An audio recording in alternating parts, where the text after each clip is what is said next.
Good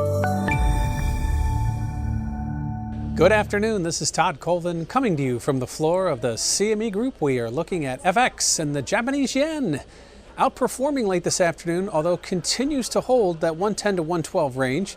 The dollar giving up some of its gains from this morning and adding to some yen strength. I mean, the yen right now, it's seen a few hiccupy type trades, but ultimately on the macro scale, it looks like things are starting to pick up steam.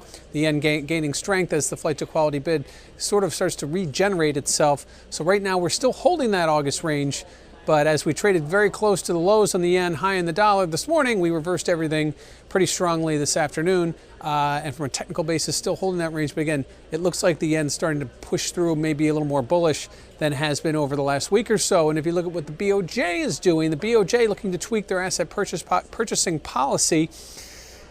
Note there were 0 government bond trades yesterday. I think the 7th time that's happened. And it's just they need to start taking their foot off the gas or somehow amending what they're doing if they want to continue go back to any kind of normal policy, which is something that is so foreign to the Japanese government bond market and now almost looks to be doing so in the equity markets, the ETF market specifically.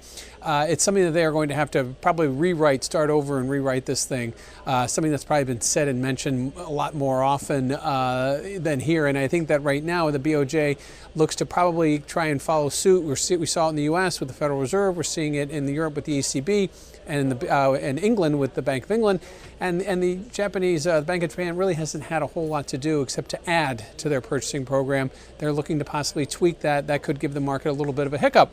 And lastly, the flight to quality bid, we saw certainly the trade war discussions we heard late with the Trump headlines coming that there were going to be greater tariffs on China. That certainly helped yen strength. Likewise, we saw in Italy today, their short end yields really popped higher on higher risk. That again feeds out of that. It's a risk off type of trade, which fuels the yen. So right now the yen testing its strength and highs as the dollar yen continues to test that 110 level, but never really broke through it after trading 111 just earlier in the session. So right now the yen looking to pick up some steam, has a more bullish edge than the dollar, and if things keep continuing to sort of falter in trade war discussions and likewise over in Italy, it could be a very bullish run here for the Japanese yen. This is Todd Colvin coming to you from the floor of the CME Group.